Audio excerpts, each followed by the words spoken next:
to this week's episode of Overall HR. And I feel like I say every week that I'm excited for today's episode, but I'm excited for today's episode because they have a really cool name, one that is easy for me to remember.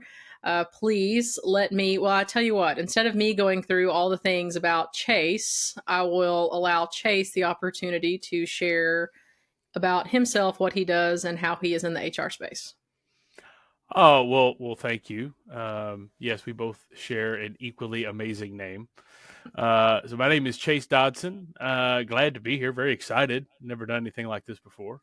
But I have been in the HR space now for, how old am I? Well, it's over 10 years, that's for sure. But primarily cut my teeth in kind of all things HR, from benefits and payroll and all of that. Then got into recruiting, which I was very passionate about in the maritime industry, and really focused heavily on like mass recruiting, if you will, full life cycle Mm-hmm. and everything. Did that for a long time, and then found myself in kind of the higher education space, if you will, uh, more kind of strategic talent acquisition and recruiting.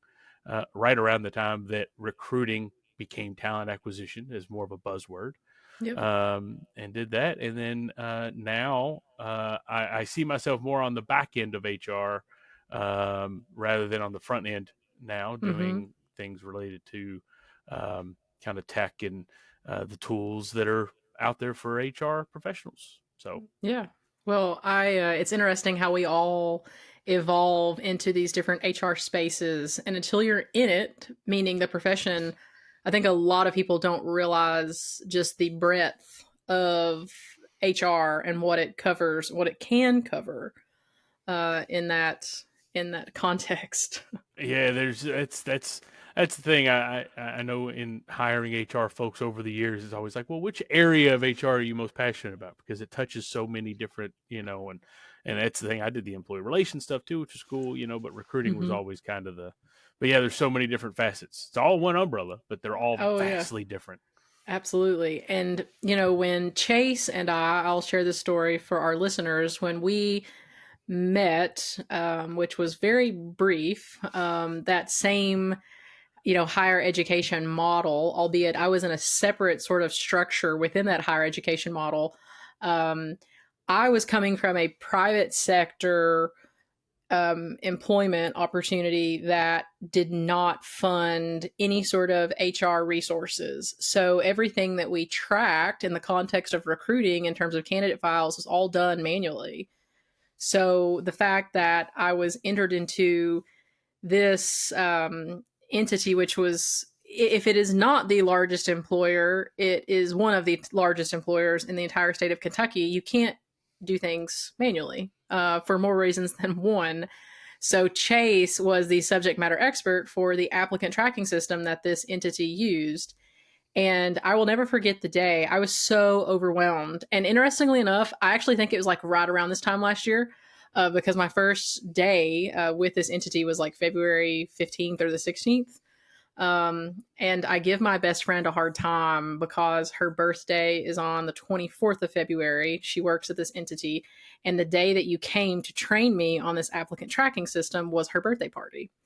And I didn't know who she was at that time, but I was not invited to that because I had training with you. So I like to give her a hard time and say that I sat in my office the whole time, that the entire office was like back in this Bay Area celebrating her. I said that very country, celebrating her, which is only a half truth, but I was not invited. So I guess now like the truth is out. I can't keep like heckling her over the story that I just sat in my office by myself. The new girl on the block wasn't invited, but Right. I always resonate that. So thank you, I guess, for helping me to feed that narrative and picking on my friend.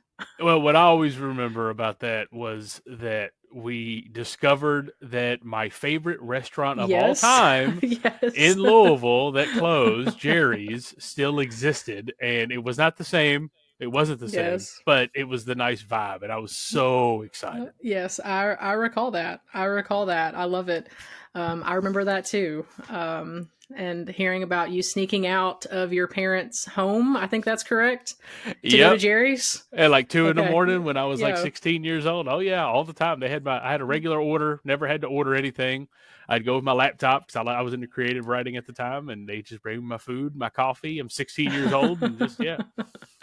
The fact that you were going to a Jerry's and getting a coffee at 16 years old, that's some indicator of the old soul that you are. Right? Uh, Exactly. Yeah. Yeah. and I love that. I love that. Most 16-year-olds, I don't know how many sneak out to go to a family inspired diner. They're going to bonfires or something else, but I love that. I love that about you. Yeah. So applicant tracking systems, that is your Yeah. world. That was your world when we met, and you're still in that sort of behind the scenes role now, less of a front facing. I'm curious. You touched on, Chase, kind of your HR evolution, particularly in the talent acquisition recruiting context. How have you seen these applicant tracking systems or HR tech evolve over the years, and what key efficiencies do they bring? What's the value that they bring to businesses? I feel the easiest and most current cop out response to that is all things AI related. That's the most recent updates, without a doubt, is trying to integrate more AI into how these systems function. But from a Mm-hmm. just a generalized perspective, I mean, especially folks that historically have been paper, old school. Mm-hmm. The idea of putting everything recruiting related into one place. So your applicants, all the information as it relates to the applicants, everything along the way, interviews Mm-hmm. and screening and assessments if you wanted to go that deep. All the way up through someone getting hired. Like a lot of these systems over the years, whenever I started using them, it was really all about the hiring and the front end. And then once they got out of that, they wound up in your HRIS, and that's where everything else happened. Over the Mm-hmm. years, these systems have developed tools and resources to keep that through the entire life cycle with integrations and different things like that. And I feel that the early evolution was exactly that. Like it very much was just about simplifying the process, putting it all in one place, making things more efficient. And then now they're expanding beyond that with all the AI stuff that goes along with it for, whether it's reviewing resumes or Mm-hmm. whether it is automatically progressing people through steps or notifications, Mm-hmm. communications, and it doesn't have to overcomplicate it either. I mean, I feel like these days the quickest and shortest way to get an applicant in is a very quick and easy application process. These Mm-hmm. systems, I think there's a misconception that they overcomplicate the application process. They can if you allow them to, but they don't have to. Um, Mm-hmm. but Spot yeah, I on. think that it started off trying to put everything in one place and making it more modernized, and it's just getting more modernized with the AI pieces. Absolutely. Well, and what I think that goes, I think you used a term there, and I'm paraphrasing, but it is underappreciated, meaning that the value add that an applicant tracking system can provide for a business. And I want to stay focused today on the applicant tracking system piece because I think there's a lot of value even for listeners. But I do want to just make the note that that also applies to HRIS and payroll systems. So many business owners, small business owners, are satisfied with QuickBooks payroll, and that is just not that is not a a good that is not a payroll solution. It is No, not. no, and that's the thing. I mean, some of the big players that may not be beneficial for small organizations or anything that have the ATS bits built in with the HRIS bits. That's very robust. Big organizations do it. I will say it's seeming to be it's interesting because it seems that everyone started off with separate ATSs and separate HRISs, and there was an evolution time where folks started consolidating, going with platforms that were all in ones. Yep. But it seems that folks are kind of going back to kind of having them separate for various reasons. Um, to kind of keep the applicant experience, the employee experience separate but connected. Um, and when you said something a second ago, it popped in my head about efficiencies and with these systems. Hands down, the absolute probably biggest thing. It's such a basic thing, but you hear about applicants all the time who they get upset. They apply, they don't hear anything ever, or it's months at a time, or they'll get an email 8 months later saying they were rejected from a job. Mhm. These Mhm. systems allow you, even without AI, like just in general, to automate communications Yep. to the applicants, to your recruiters, to your hiring managers. Where manual tools, okay, you got to manually go into your Outlook and send this email and go over here and send this. It Oh can yeah. automate all of that stuff, all of Yep. it. Yeah, and that's the thing, you are speaking to my soul right now because I go back to in it was a small business, but we still had 180 employees, and I was a department of one, and we did everything tracking manually, and I can remember the frustration that some operators would have with me in the context of having streamlined, consistent communication. And I ended up telling them, look, I cannot commit to touching every single applicant. And I pulled the numbers for them because I'm just a numbers girly. I wanted them to see how many applicants we had, how many open requisitions we had, our turnover, which was hospitality. Turnover is going to be high. That's just the nature of the industry. But being able to go in, even if I created templates in whatever job site, job board site I was using, or even my email, like I could not, from taking the time to transfer task to task, going in, logging in, tracking, starting something, because candidates do respond. I'm sure you've seen too. It's like, you might have been on the edge of being hired, but then you sent me back this raging email, and now you are on the do not contact ever list. Right. Yeah. And I know exactly what you mean on, you can have one job and 500 applicants. I mean, when I was doing the high volume recruiting, I mean, that's exactly what, back pre-COVID, I feel like everything is like a pre-COVID world or a post-COVID world. But I mean, yeah, we post a job, get 500, 600 applicants, and the time it would take to do good recruiting. Like, I mean, that's the thing, you want to communicate with applicants, you want to Oh yeah. communicate with the Mm-hmm. managers, you want to, I mean, yeah, sure, could you, just do what you need to do without actually involving folks in the process? Well, yeah, but that's not a good experience. And having kind of the tools in place to simplify all of that. Mm-hmm. I mean, the amount of time that you could take looking through, it's not, I mean, yeah, you can give yourself 10 seconds per resume review or something like that, but 500 of them will add up. Oh yeah, and trying to establish a process that you can ensure consistency with communicating. It just we could talk. We need a separate podcast just to talk about the communication process involved in recruiting. But you said a word there, Chase, that was simplify, which segues into my next question that I have, and that is streamlining. So there are some challenges that all companies face, but in your experience, what would you say are some of the biggest challenges that companies face in hiring in today's culture and climate? And how does an applicant tracking system help to streamline that recruitment process from receiving applicant and interest to first day of onboarding?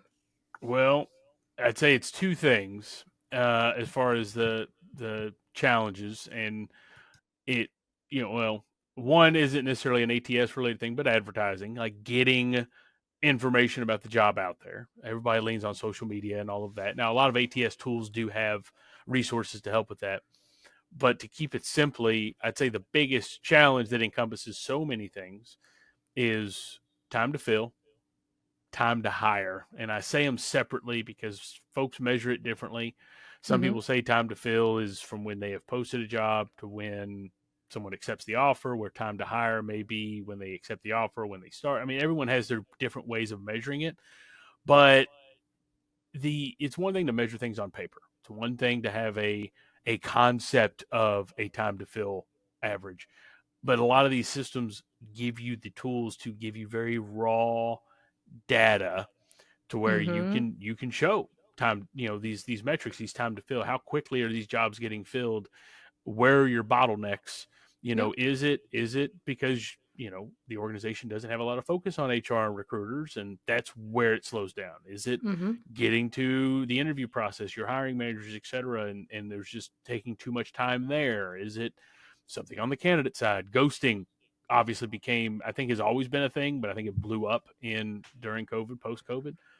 But having data and metrics to support um, to support changes, but also to see where the changes need to happen.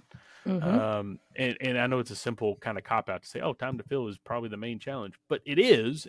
But there's so many things that go with that because it could be awareness of the job, the advertising on the front part. That's the issue. Sometimes it's headcount or workload. You know, you don't have enough folks on the recruiting side. You don't have enough folks on the hiring manager side, or even once someone starts. So that fill part when it comes to onboarding and someone's experience when they're getting started. And, you know, I've been focusing so much on the front end, but these systems have a lot of stuff on the back end with the onboarding and helping that first 30, 60, 90-day experience with an Mm-hmm. employer make a difference. Um, you know, I mean, so, but time to fill, time to hire, it touches so many things, but it's such a simple way to say that's really the focus of where I think all the challenges are. Mm-hmm. Mm-hmm. No, I I agree with that. Um, and when it comes to the time to fill aspect, sometimes it's just about being intentional about your touch points. Exactly, and that's the thing is, you know, some folks will see, you know, this time to fill is 60 days or something just absolutely crazy, and unless you have a tool or a resource that can explain actually that number so that they Mm-hmm. don't think you're just pulling it out, you know. And I've used so many different platforms over the years that you know, I think back to, again, my brain always goes to when I was in maritime because we were hiring 5 to 800 people a year. But how many times we didn't have a tool to really get me the data, so it was all very manual, you know, looking Mm-hmm. at numbers and putting it in a slide deck. But I think it was so funny. We had this slide that showed, you know, how many applications came in, how many folks got invited to interview, how many Oh drug yeah, tests, how many this. exactly what you're talking about. Yeah. But it was this massive amount of number. But what was so funny is my boss at the time put a little GIF of a little stick person with my face on it running on a hamster wheel, saying that I was basically constantly, you know, Yeah. trying to, and that's the thing in that particular situation, like the time to fill issues were not about the recruitment. We're not about the interviewing. It was all the pre-screening that was required, and every industry will be different with credentialing and all of that. But when you have a tool that can actually analyze the data and you can see where your problems are, because yeah, maybe it is early on with the posting and there's not enough awareness, so it's taking too long to get applications, or the review process is taking too long. But if you know that your pre-employment process uh, is your problem, well, then you can focus on speeding up the things you can control there on the front end. You Mm-hmm. know, Mm-hmm. and these kind of tools will give you all of that to tell you where Oh you can yeah. focus that attention. Mm-hmm. You know, and hey, maybe it is a headcount thing, you know, perhaps, Mm-hmm. but Well, and you used there the term there, and I wrote it down. The HR hamster wheel. I added the HR piece, but the hamster wheel that, and you know, whenever you're working, particularly if you own the recruiting process in a business that has such a high turnover, and a headcount that demands, it is a full-time job that is just never ending, and it's hard, I imagine, to see the light that's at the there is no light at the end of the tunnel. no, you know, and it was so funny when they did that, and they put that GIF on there. First off, I was impressed because this particular person was not tech savvy, so the fact he found out how to apply a How to GIF do was that? Yeah, it's awesome. like very impressive. But it was spot on. I mean, it really was, because I mean, it was. I mean, we were dealing with so much hiring there. This is a Mm-hmm. very recent story that is applicable. That is so funny. So I managed the whole recruitment process for this and used our we had implemented a new ATS, utilized that system, you know, built it from the ground up, you know, all of those things. But what was so funny is doing that recruitment, my phone rang so I work 24/7, 365. That is not an exaggeration. But my phone rang so much. I Mm-hmm. changed my number when I left that company, Really. and about 3 weeks ago, I got a message on TikTok from someone who basically proceeded to tell me that they downloaded TikTok, went to log in, and it logged them into my account because I hadn't changed my phone number on TikTok. Anyway, they were sending me a message to tell me that having my old phone number has been the worst experience of their life Oh my gosh, no way. because they said they get on average between 10 to 20 calls a day asking about a job with this company. And I left there in 2021. It is 2025, and I just got that email 2 weeks ago. So, I and love that story though. That is the picture of what every HR person, especially that is owning a recruiting function, wants everyone to see and hear. It's just like, make it and, stop. and the thing is, you can't beat face to face. You can't beat having a conversation, in general. But and obviously, I had a lot of conversations based on those phone calls. Um, but the thing is, the time it would take to have a phone conversation with 800 hires a year, you're talking 10,000 or more applications a year.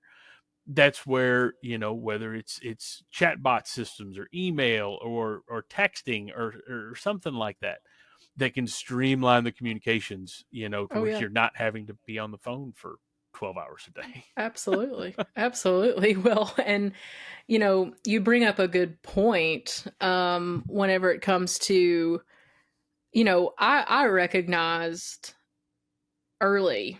And my general manager at the time had encouraged me to delegate a little bit, to delegate. And I bought into that. And so everyone had their own login. It was a full service hotel. We had departments. We had food and beverage. We had a restaurant. We had rooms. So what I did was, is I created emails with the domain, like it was rooms at Lexington City Center, or it was food and beverage at lexingtoncitycenter.com. And so everyone had their own login that the division head or department head owned, and they would go in, they would send me the resumes that they selected. So they would do the first screening. And in the beginning, we were fine to this process. I'm a big Kaizen kind of person. Let's continuously improve this. But at the beginning, they had just complete access. And we had an issue in one of our departments where a candidate had a poor experience. And I will say, like, the odds of getting hired pre-opening was high because we honestly overstaffed to account for just the natural progression of people. And it would be interesting to me to know the percentage that we hired, what our applicant hire ratio was, but it was high. And the one department that was highly coveted with us is banquets. And I'm not sure if you know much about hospitality, but banquet servers can make bank. Oh, I believe it. Particularly, yeah, they can make bank for the type of work that they're doing. It's not as transactional. It's just, Right. Yeah. servicing and serving. Particularly how this hotel had structured the pay structure for servers. So it was a tip pool. I want to make sure I'm using that term correctly. It was a gratuity pool. If you're listening to this and you worked with me, you know how much tip pool can really turn me into a different type of rage, especially here in Kentucky. It was a gratuity share.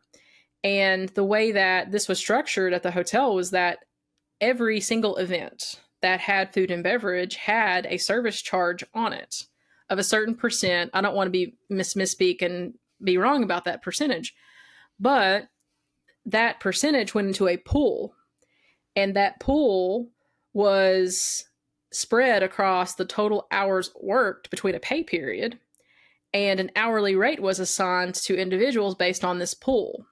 So they had their standard hourly rate, which was less than minimum wage because they were making a lot of money. Through A that lot of gratuity money. pool, probably. Oh Yeah. yeah, but sometimes it was not uncommon, Chase, for them to make $80 to $100 an hour. Whew. But we had the most we ever had on staff was around 8 employees. So my point in painting that picture for you is not to overcomplicate or overshare even, but to say that it was highly coveted to be a banquet server, especially at pre-opening. And this candidate had reached out and they wanted to understand why they were not hired, and they followed that up with an accusation as to why they believed they were not hired. So one thing that I was really prideful on, and I hope that's not a tacky word, was the recruiting system that we had developed as a team there. And we had a core competency rating sheet for every position. And the intent of that was to streamline the decision making process, because I do believe that analysis by paralysis does exist, or paralysis by analysis. And I wanted that sheet so that that was our defense, and that I could take a look at, how did we assess this person. And I did some fact finding on my own and learned that this manager had been throwing those candidate files away, had only been keeping the ones that we hired, which was a no-no. But I also wanted to see the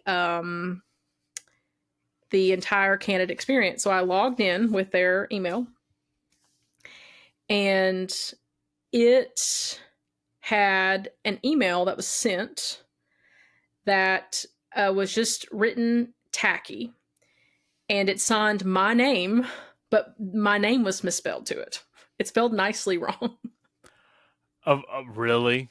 Oh gosh. And at that time, I was like, we're done. We are not doing this. I got burned for delegating, but also my job is to protect people from their own ignorance, even if it is not ill intentions. HR is taking this back. You all can screen, but your rights are revoked when it comes to communicating with external stakeholders, especially those that are candidates, because I want to help. I want to protect you. But I think of a lot the complexities and the volume that we'd had, not just pre-opening, but during that entire life cycle, how much value an applicant tracking system would have been for us. Well, and that's the two things that you said that caught my attention when it comes to these systems is the delegation followed by nope. We're gonna take that back. Yeah. Yeah, I don't delegate well, so I've been there. I've been told to delegate and have not done it well either. But that's the thing. It is good. I would say it is good at times to kind of give that access, a little bit. But then you have situations like what you described. But that's the thing, and that's a misconception sometimes with going with these platforms. Is yes, it will help HR, it will streamline, it will make HR more efficient, et cetera, because they don't want folks that are not trained and going into these systems and doing something they shouldn't or whatever it may be. All of these systems come with tools and mechanisms in place to separate out access or permissions or the Mm-hmm. ability to do things or see things in the system. Obviously Mm-hmm. there's some very core metrics that HR individuals can see, but not everyone else, and you can separate all of those things. And the other thing, I mean, it's kind of the point of your story about that applicant feedback, that applicant experience. Um, you know that when you asked about challenges companies face today and thinking about today's world, that right there, I think, is something too that gets overlooked. Is how much and yes, there's different environments where it's a hiring market, or and where there's more turnover and mass resignations and all that.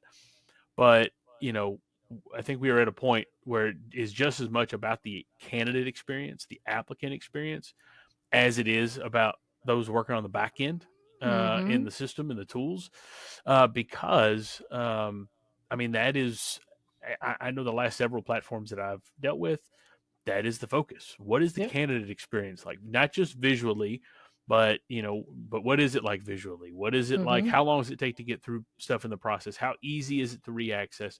Accessibility and different things like that. I think that is something that a lot of folks should take into account a little more. Mm-hmm. Is it's not oh well, it would be these people would be lucky to work here. Well, yes, that's a fair assessment, but you also have to, I'm not saying cater to your applicants, but it is about their experience. Oh, absolutely. And that was something that I want to comment just for a little funny there. Whenever you had touched on the access piece, I can recall, and I had a great relationship with this manager, at least from my perspective. And we would pick on each other quite frequently. And at one point, he had shared with me what he had verbally shared with an incoming candidate. And I asked him, Do you come with the mute button? Do I you think come I've with one? wanted to ask that question before. I was like, I love you so much, but you are a walking, talking liability. And if I could just mute you, at least you would only be a walking liability and not a talking liability. So, the idea of having a, to at least mitigate that aspect of the candidate experience. But what you just shared there, Chase, is yes, so many businesses have this sense of they should want us, and there is an element of that. But I talk frequently about the employment experience and candidate experience, for that matter, being a dance. And in order for it to be a wonderful product, it is an art form, but it is both partners working in sync together. Yeah, it's collaborative, not just Yeah. internally collaborative. I mean, but it goes both ways. And the thing too about, you talk about having a mute button. Um, you know, so we talk about permissions, we talk about access, we talk about these kinds of things, and you know these systems right now, and this might be a little not contentious is not the word, but there's a lot of information that generally gets asked on an application that you don't necessarily want your hiring managers to see, for whatever reason or another. I mean, historically, I say that because we know that things are changing. Applications would ask your demographic questions, your Mm-hmm. EEO questions as it relates to race and gender and veteran status, disability status, etc. And that's I think that's another misconception with these systems, is that folks are going to have visibility into these questions that are voluntary, and then that plays a role in the hiring process. Well, another way that these systems have evolved is a lot of them have software built in that will anonymize your entire pool of applicants. You've got a job, you're looking to hire some welders, you've got 50 applicants, and you can send all 50 resumes, applications to that hiring manager, all 50 of them, and the only thing they see are qualifications. And that's it. And they make their review and their decision solely based on that. Mm-hmm. And that you think, oh, all this stuff's in the system, the manager's going to see these things we don't want to see. Well, no, that's that permissionability aspect. I love They that. can just see what that they don't have to see the address, they just see qualifications. Mm-hmm. And I think sometimes there's that misconception that when an applicant experience is filling out these questions, that if they do choose to put those questions, that's going to play a role in how they get hired. Individuals that use these tools generally, I mean, they don't even see that information until someone does get hired. So it doesn't even Yeah. play a role in the recruitment Yeah. process. Yeah. And there is like that feature minimizes so much liability that business owners don't even recognize that. Like, imagine, you talk about disparate impact or disparate treatment, whichever of the two. If a candidate comes in, like in this scenario that I had shared earlier with their accusation that was based on a protected class, to be able to demonstrate and say there was no way that we could have disqualified you because they did not even have access to that information to make a discriminatory judgment is huge. And that's the thing with these systems, is being able to, there, and I won't make this a controversial take or anything like that, but there's this whole thing about hiring on merit and DEI and all of that going on right now. But that's the thing; these tools basically are there to focus on hiring on merit. I mean, that's what they are there for. And basically that exact scenario, when you're just doing paper or something like that, you completely run the risk of what you just described, someone complaining, saying that they were not hired because of this. Mm-hmm. The lack of information, the lack of data, could work against you into as to why they weren't hired. Yep. Where with these systems and Yes. these tools, you've got all of the data, all of the metrics, all of the analytics to support, this person says they were not hired because they were a protected class. Well, you Mm-hmm. can clearly see either A, that information was never ever disclosed at any capacity, so it's fine. But you've got all of that in one place. So the lack of Absolutely. information can be more of a hindrance than, but I mean, in general, you know, the the hiring process and the way these systems and tools work are specifically to focus on merit and qualifications and all of that.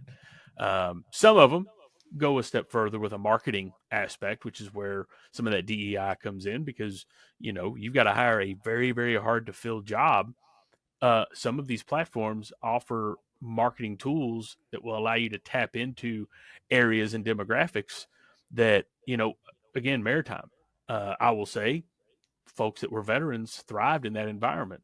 And, different DEI initiatives allowed us to target, folks that were getting out of the military, coming back and all of that. And it gave us these ATS tools that focused on the marketing aspect, allowed us to kind of focus on veterans and different areas that would Oh thrive yeah. in those types of roles. Hmm. Well, you said there, Chase, you mentioned that you're not trying to get controversial. I don't shy away from getting controversial, which is kind of edgy for an HR person to say, but I don't care to say on record that this entire dialogue surrounding DEI and MEI is exhausting to me, and it's just founded in ignorance. And I want to tell a person that if MEI did not exist, like if you think that this entire concept is a new concept, you're wrong. You're absolutely wrong, because DEI was never meant to be the decision making criteria for best person job fit. DEI, and you've said this a few times and I've picked up on it, is getting information out there, getting information about the job.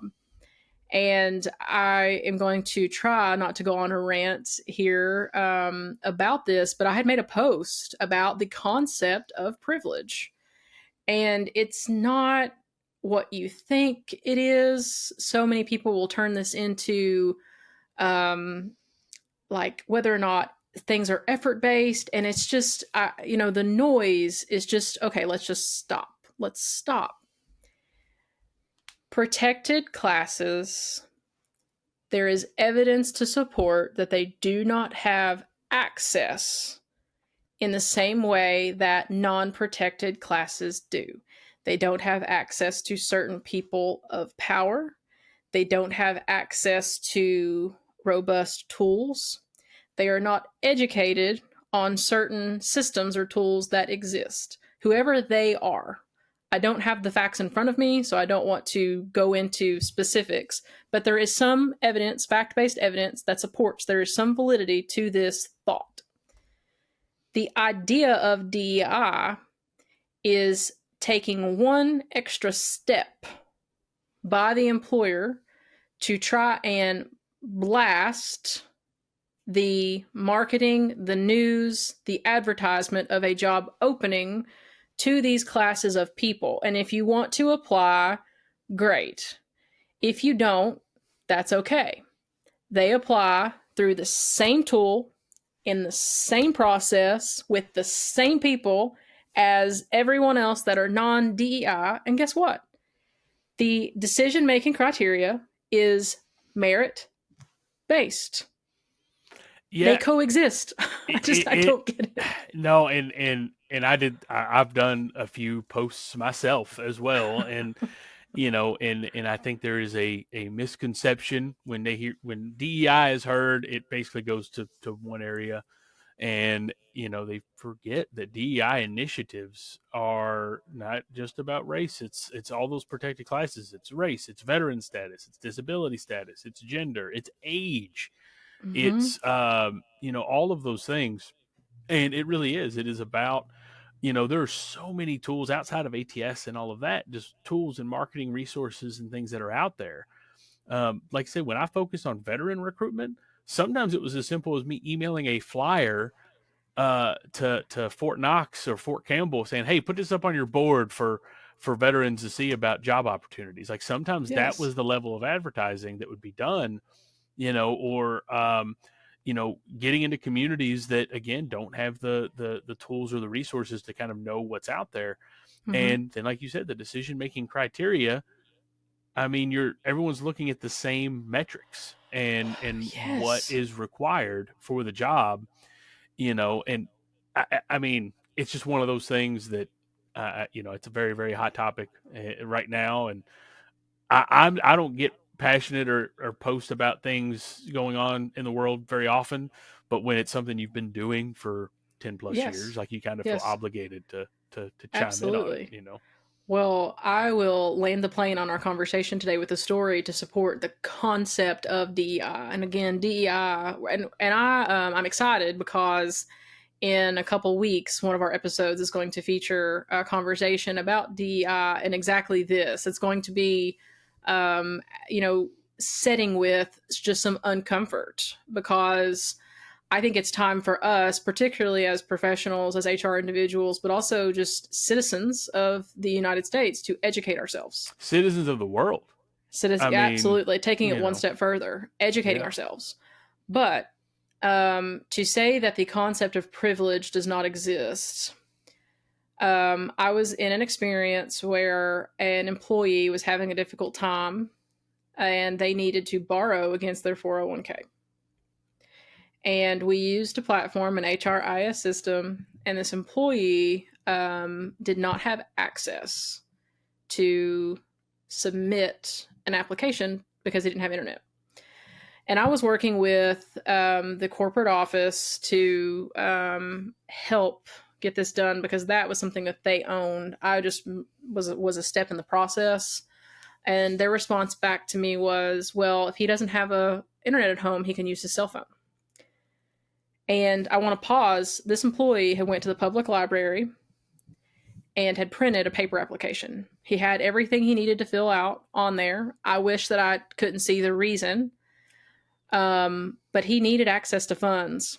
And they said that he needed to submit it online to help streamline the process.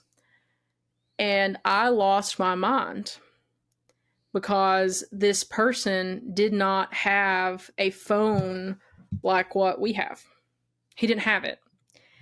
And I refused. And I ended up telling them, this is no exaggeration. If my parents are listening to this, they may think, what kind of child did they raise? I said that if you don't take this application, I'm walking. You can fire me for insubordination. But this employee followed a process. He followed the same application. And I'm not going to have someone who is literally writing and filling out an application for a hardship request to come back, find the time, find the resources, and find the means to complete something online to make your job easier. Figure it out. And if you need me to help, I will walk over there and I will help you. You saying that, I think there's a misconception of that people have in those scenarios. Well, if you let one person do it, you got to let everybody do it. And no, I mean, one-offs happen, And and they exist. Yes. yeah, I mean, you have to be agile and adapt to any Absolutely. situation. Yep. Yes, we have technology and all of that. It doesn't make sense to do stuff on paper and blah blah blah. Yes, that's all a fair assessment. No one that is not going to be the standard. If I had people show up that did not have a phone, did not have internet, but they really wanted to apply for a job. And now applying for a job is totally different than 401k paperwork, but I'd have them come sit right there with me and I'd fill it out for them Absolutely. on the computer or something, obviously, like I said, 401k is a little different. They kind of have to do it, but yeah, the lack of understanding, on privilege or denying the existence said thereof is Mm-hmm. fascinating. Well, the mere fact that a person can sit from a finite experience that is their own and deny it is paradoxically a support that there is such a thing as privilege. Exactly. 100%. All right, 100%. my friend. Well, I appreciate you and your time today. This has been a good conversation, and I'm thankful for the experience that allowed us to connect because I think you're doing great things. And I hope Ditto. that, Ditto. yeah, well, thank you. Thank you. To our listeners today, I hope that you took something of value away, and please tune into next week's episode of Overall HR. Subscribe, share, like us on all the socials, and we appreciate you for tuning in. Make it a Thanks good for one. having me. Appreciate it. Thank you. Thanks.